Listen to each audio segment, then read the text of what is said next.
Hey guys, welcome back to Electro Horde. Today we have another vintage portable XT machine here. This is the Tidalwave palm top PC, model number PS1000, and it's much bigger than the 200LX, right? You can see that it's much bigger. The good part is that it has a much bigger screen. This is also CGA resolution, just like the 200LX. It has a much better keyboard. The keyboard feels much better and the keys are large. They're almost the size of a laptop. So even though it's much bigger, it feels much better and it's much better to use even though it's not that portable. So what we're gonna do today is try to get something running here. This one has parallel and serial ports, but they have this proprietary connectors that I don't have the cables for. I haven't managed to find the cables for it or to make an adapter for it. There are people on the web that made some PCBs that will adapt a serial cable here. I haven't tried it yet, even though I do plan on trying that. So the problem is that how do I get software here? Because it has no infrared port at all, right? It only has the contrast setting, the DC in for the power supply, for the external power supply, serial and parallel port. This is 2 AA batteries to power it on. On this side, it's got a backup battery, those coin type CR2032, I believe. So it's got absolutely no way to connect with the outer world without a serial cable. Oh, they do have 2 PCM CIA slots here, but the problem is that it won't read regular flash cards. So you actually need a special card for it to work. So that's what we're gonna do. I'm gonna grab one of those special cards, I'm gonna tell a story about it, and then we'll get some software on it, and I'll try to get Windows running on this machine too, right? So let's go. So guys, the card I'm talking about is this one. This is an SRAM card. This is different from the flash cards, even though it's got the same form factor from a PCM CIA flash card or even a compact flash with an adapter like this one, right? They do look the same, they do seem to work the same, but they're not. They are not intercompatible. So some devices, this type of card is much older than the flash cards. Before flash was invented, you had RAM cards, and this have a battery inside. So as you can see, there's a small slot here for you to put a coin battery. I'm not taking it off because I have some data here, and if I take it off, I'll lose the data that's inside here. You can see that it's pretty low capacity. It's 1 megabyte only. It's an SRAM card. It's a static RAM card, so that's why it needs the battery to keep the memory contents in here. And before flash was invented, there were SRAM cards. So when this palm top came out, flash cards didn't exist yet, so that's why it's not fully compatible with compact flash cards, but it is compatible with SRAM cards, so we can get software in here to run on it. The only problem is that this is the only SRAM card that I have. These things are going for insane amount of money on eBay right now, so you can't get them cheap anymore. This is the only one that I managed to grab for a decent price. And the problem is that you can't get much software on it, right? We can't get Windows in here because it's only 1 megabyte.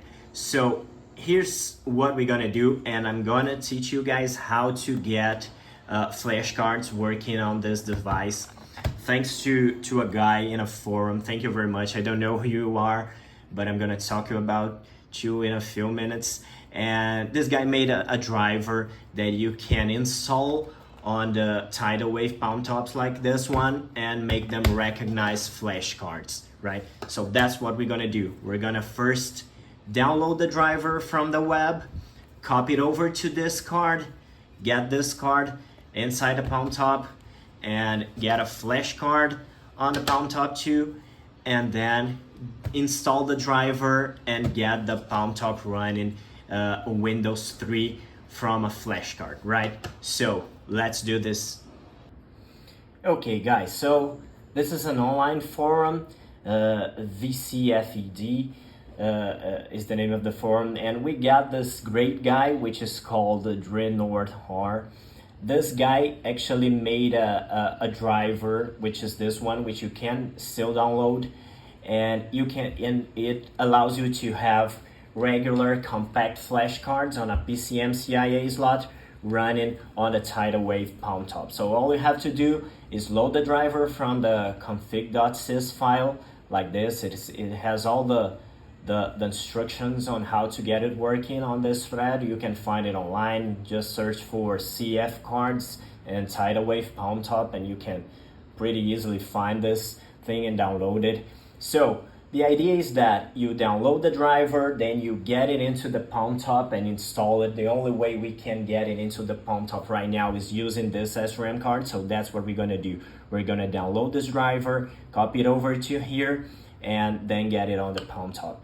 And my idea to copy it over here is to use a vintage ThinkPad machine which has a PCMCIA slot, so we can just put it in there and copy it over the files. This thing is completely compatible with older PCMCIA laptops that has a PCMCIA slot, so it's not hard to get files into this card. So let me just grab my vintage ThinkPad, get everything here working together so we can copy over the files to here, right? So guys, I'm back. Got my old IBM X31 ThinkPad out of storage. It's running Windows XP, and I have the card here, but we have a problem. It won't read this card at all. I mean, it just doesn't work. I suppose it would read it, but it doesn't. I mean, I can get the card in here. I can go to my computer, nothing. The PCMCIA slot's working fine. I can get this one working. This is just a regular compact flash card with PCMCIA adapter, and it reads just fine, right? There are the files, but it won't read the SRAM card. So I guess I was wrong. I guess not all computers that have a PCMCIA slot can actually read this card, so I could not get the data in here. So I ended up doing something different. I had to copy the files over to my 200LX. So I copied the drivers from the forum to my 200LX. The 200LX reads this card just fine, so I put it in here. I copied over the files from the 200LX back to the card, and then it worked, right? So now I have the drivers in here. I also copied over to this 32 megabytes compact flash card, the Windows 3.0 folder, so we can try to get it running on the Tidalwave. So that's what we're gonna do. If you have any ideas on how to get this working on a regular ThinkPad, please let me know. This is the first time I'm doing it, so I'm doing it with you. So that's why I prefer to show my mistakes instead of just editing the video and making everything look perfect. That's not what I want to do. I want to just get all my electronic stuff and experiment things together with everyone that watches my channel. So I even tried this software. There's a software called MCE, which is this one here, and there's a trial version online that you can use. They say it can read linear flash cards, which is not this. This is not a linear flash card. Obviously, it's an SRAM card. But I thought, well, maybe it would work with SRAM cards, but it also cannot read this card. So I ended up, I don't think it's the most elegant way to do it, but that's the only way I found to get this working. So in the end, I just transferred the files to the 200LX and copy them over here, okay? So I'm just gonna put this ThinkPad aside, this 200LX aside, and get this card on the Tidalwave, get this on the Tidalwave too. So I'll get back with a clear shot of the Tidalwave booting from the first time. My Palm Top was in storage, so the memory is completely wiped. So I'll just put in a set of batteries, get the camera in focus with the screen, and get a shot of it turning on for the first time, and we will install the driver, we'll get this card inside it, and we'll try to get Windows running, right? Let's do this. So guys, here it is. I just put in a new set of fresh A batteries, and it just turned on. So the first thing it's asking for is the date. So today is May 30th, 2023. Okay, it's invalid because it expects me to use the dashes. So let's do it his way. So, okay, this is the date. Now the time, it's 2:24 p.m. So now it's booting into RacePen. RacePen is the little software in RAM besides DOS that boots when you first turn it on. So we'll just exit from this. Exit, yes. And now we should get the main menu from RacePen, right? Yeah, that's it. So I don't want to deal with this. I just want to exit and go straight to DOS, so I'm just type in ask. Well, now if we take a look, let's try to access drive A.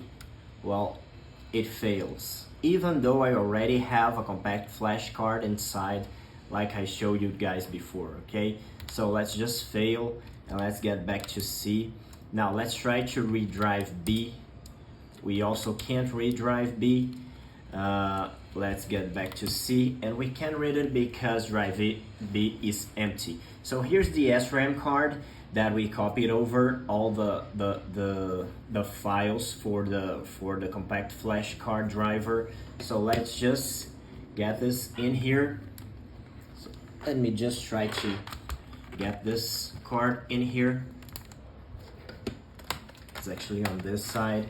So this is what we are gonna do. We're gonna get this card in here. I believe it's this way, right? Right, so no.